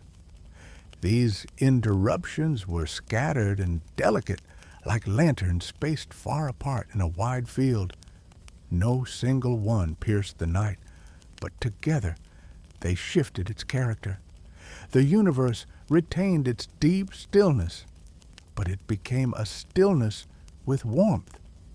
Each star contributed to this quiet illumination, but the effect was particularly noticeable around clusters, where luminous bodies gathered in sufficient numbers to create larger bubbles of light. In these regions, photons gradually broke free from their cloudy surroundings, ionizing the hydrogen that had blocked their travel. Once freed from their absorptive companions, the photons could wander farther, transforming the immediate environment from opaque to gently transparent. This change, spread across countless locations, did not occur simultaneously. It resembled a field of frost melting unevenly under the first sunlight of morning, patches thinning in irregular shapes, borders shifting gradually until, eventually, the whole landscape brightened.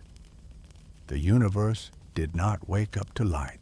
It woke up with light, the way a dim room becomes slowly legible as dawn approaches. And in this slow emergence, something subtle began to happen.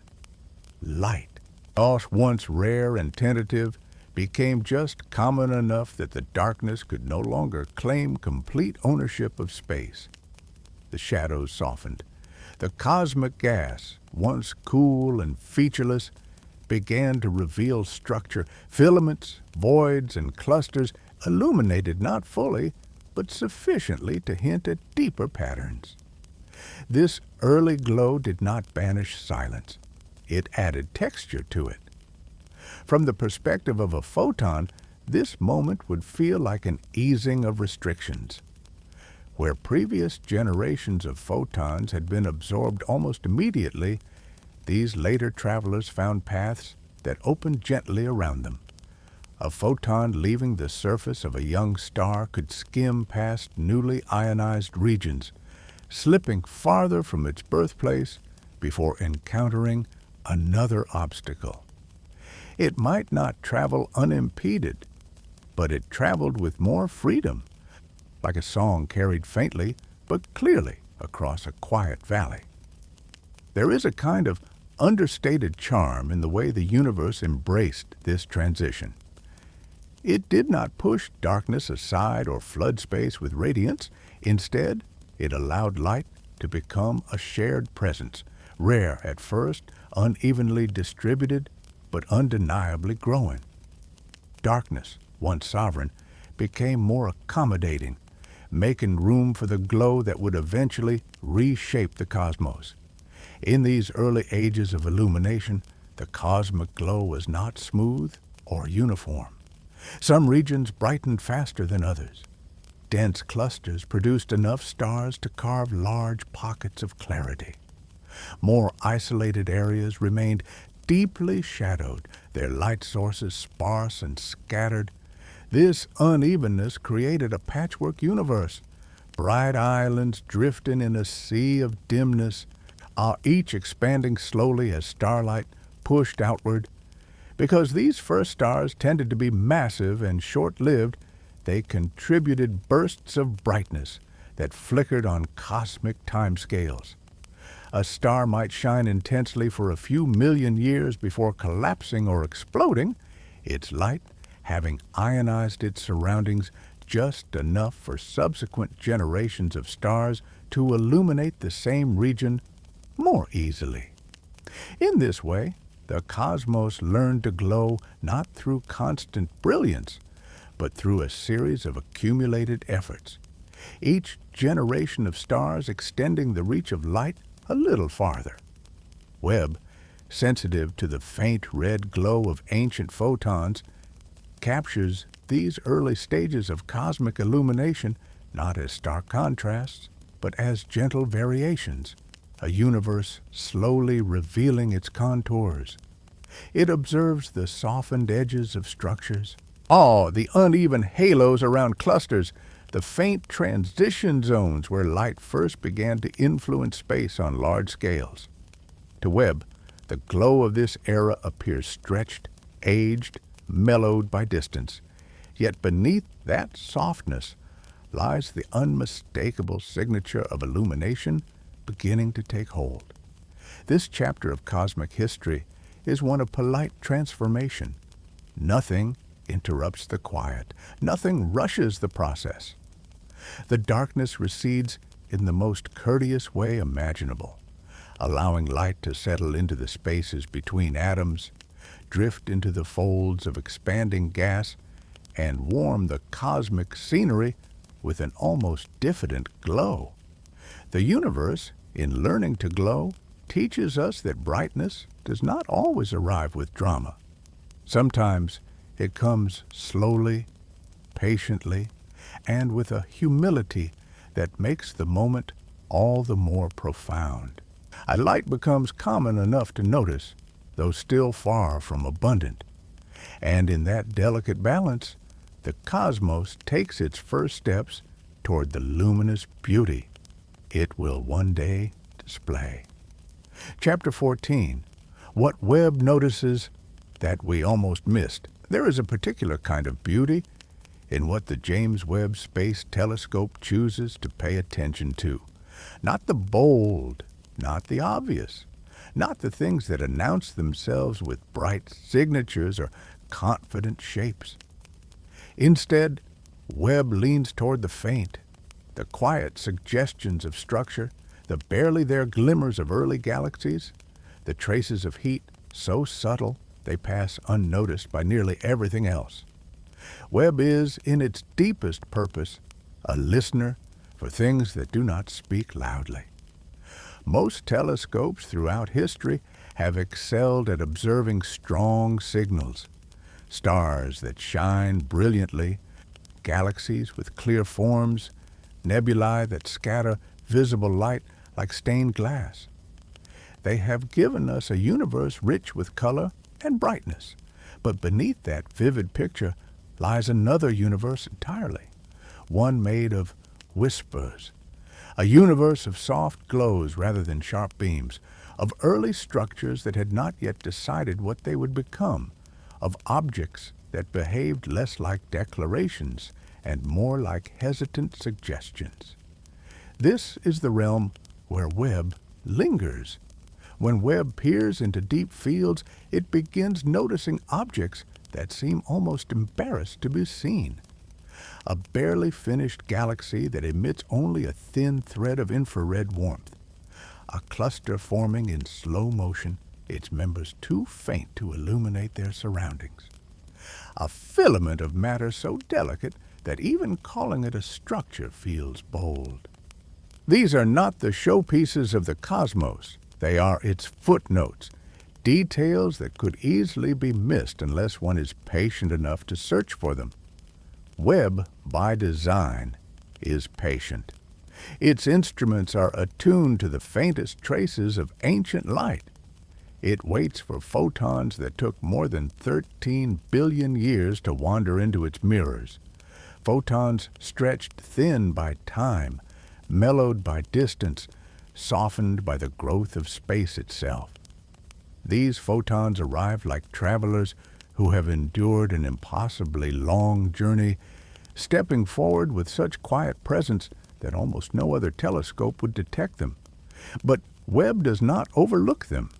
It leans in gently, letting even the weakest signals find their way into meaning.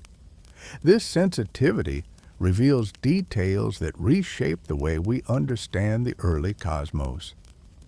In regions that once looked empty, Webb finds gatherings of faint sources clustered in patterns too subtle for previous instruments to perceive.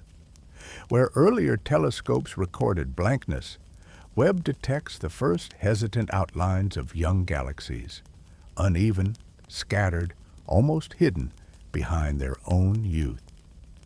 These galaxies are not bright enough to command attention, but they do not need to be. Webb notices them anyway, adding their stories to the narrative of cosmic beginnings. There is something quietly admirable about this. Webb was not built to chase spectacle. It was built to study the universe's earliest attempts at becoming organized, to observe the delicate scaffolding laid down long before cosmic order matured. It pays attention to dimness, not because dimness is dramatic, but because dimness is honest. It carries the raw truth of things that have not yet had time to develop, things that exist in a state of becoming rather than completion. Some of the most remarkable things Webb finds are not objects at all, but relationships, slight alignments, subtle gradients, faint bridges of matter that link distant proto-galaxies. These features are so soft that they hover on the edge of detectability. They are the universe's equivalent of pencil marks beneath a painting, hints of intention beneath the finished work. Previous telescopes sensed their presence only vaguely. Webb, with its sensitive hearing for warm whispers, picks up their structure with surprising clarity. And yet the tone here is not one of triumph. It is one of appreciation, for the patience required to look for things that do not call attention to themselves, and for the willingness to treat faintness not as noise, but as meaning. Webb understands that the early universe was not loud. It did not surge into brilliance. It brightened gradually, uncertainly, giving off signals so faint they might have been mistaken for silence. Webb listens to that silence carefully, discovering that it contains entire histories. One might imagine Webb as the sort of observer who notices things others overlook, a glimmer in peripheral vision, a movement too gentle to register consciously, a detail that changes everything once recognized. It does not rush its observations. It does not assume brightness equals importance. In fact, some of its most profound discoveries come from objects so faint they seem almost shy. A galaxy, only a few 100 million years old, all glowing in a wavelength stretched nearly beyond recognition. A cluster that has barely formed, its members like fireflies scattered in a mist. A filament composed of matter so thinly distributed that it does not shine at all, visible only in the slight distortions it imparts on the light passing through it. These observations remind us that the universe is not only built from bold structures, it is assembled from quiet attempts. Webb's ability to see those attempts gives us a deeper understanding of cosmic growth, not as a sequence of dramatic milestones, but as a gradual layering of subtle steps. And perhaps the most touching part of Webb's work is this. It proves that the faintest signals, the smallest presences, the quietest beginnings, all matter. They may be hard to notice. They may appear fragile or incomplete, but they contribute to the unfolding of everything that follows. Webb simply offers them the courtesy of being seen. Chapter 15, Before Existence. Felt certain. There is a quiet era in the early universe when nothing felt guaranteed. Shapes were forming, yes, but only tentatively. Light was beginning to wander more freely, but in soft, uneven patches. Gravity was weaving its first loose threads of structure, but not tightly enough to call anything established. It was an era in which existence itself seemed to hover between intention and indecision, an interval where the cosmos was vast, gentle, and profoundly unconvinced that it needed to hurry toward any particular outcome. If one could drift through this time, the impression would not be of chaos or violence. It would be of potential, resting. Space would appear dim, but not empty. Awe filled with the faint warmth of distant clusters beginning to glow, the slow drift of gas clouds testing new arrangements, the delicate outlines of matter still gathering its resolve. Everything would feel suspended, as though the universe had paused to consider what it might like to become before committing to the long epochs ahead. This is the moment before galaxies felt certain, before they became spirals and ellipses, before they developed their elegant forms and stable rotations. In this earlier age, they were only suggestions. Some were small clumps flickering with a handful of new stars.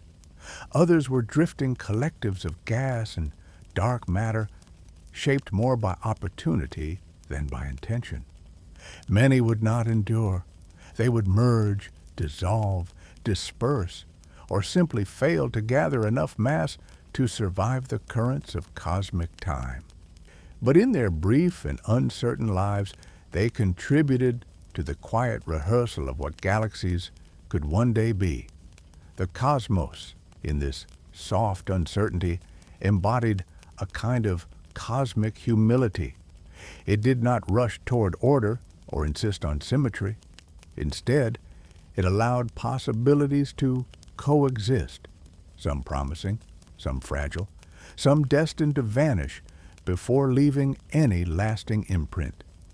And yet even the structures that did not last were part of the universe's early conversation with itself, shaping the patterns that would eventually stabilize into the grand, luminous formations we know today. Light in this era moved carefully. It encountered matter that was still learning how to arrange itself, still opaque in places, still irregular in density. Photons traveled through these landscapes without urgency, the drifting between scattered pockets of illumination. Many areas remained untouched by starlight, vast regions where darkness retained its quiet authority. Yet the presence of even a little light changed the feeling of the universe. It introduced contrast, depth, possibility. The darkness was still immense, but it no longer felt absolute. It felt contemplative, waiting as everything else was waiting. Matter behaved the same way. It gathered, but cautiously. It drifted toward denser regions, but not decisively enough to collapse into structured forms immediately. The universe seemed content to let matter explore its options. One region might hint at forming a cluster, while another might disperse before anything substantial emerged. These early attempts were not failures. They were iterations. The cosmos was experimenting, testing how material liked to settle, how gravity coaxed, how light interacted with gas, how dark matter shaped the invisible scaffolding beneath everything else. It was a time when no single structure dominated, when nothing felt inevitable. If one could listen closely, this era might have sounded like a deep, slow inhale, a pause before the long exhale of cosmic evolution. Stars had begun to shine, but their light had not yet carved out vast clearings in the intergalactic medium. Clusters hinted at cohesion, but remained loose, soft-edged, drifting more than orbiting. The universe was forming questions, not answers. In this stillness, even the concept of galaxy felt premature. The ingredients existed, and the motions had begun, but the identity had not yet settled. A proto-galaxy might drift through space for hundreds of millions of years before developing anything we would recognize as a structure. Some never would. Others would merge with neighbors in ways that erased their early shapes completely. Existence was fluid, more mood than manifestation. And yet, this softness was essential. Without this open era of exploration, the universe might have rushed into forms too rigid too early, unable to adapt to the conditions that would later emerge. Instead, the cosmos embraced its early uncertainty. It allowed time to stretch, matter to wander, light to diffuse. It valued possibility over precision. Webb, in its deep observations, catches glimpses of this era not as a clear picture, but as echoes of a time when the universe had not yet chosen. Its images reveal faint hints of structures that almost existed, patterns sketched lightly across space, shapes that wavered between forming and dispersing. These are the footprints of a cosmos relaxing into itself, stretching before a long journey, letting potential simmer quietly.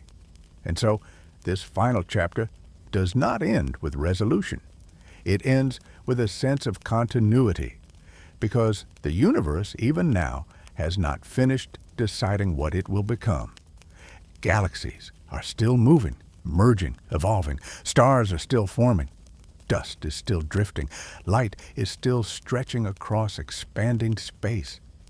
Everything that once existed in possibility continues to unfold, patiently, without rushing toward a final design. Before existence felt certain, the universe lingered in a moment of pure potential. And even now, as we look back through Webb's calm gaze, we are reminded that certainty was never required for beauty to begin.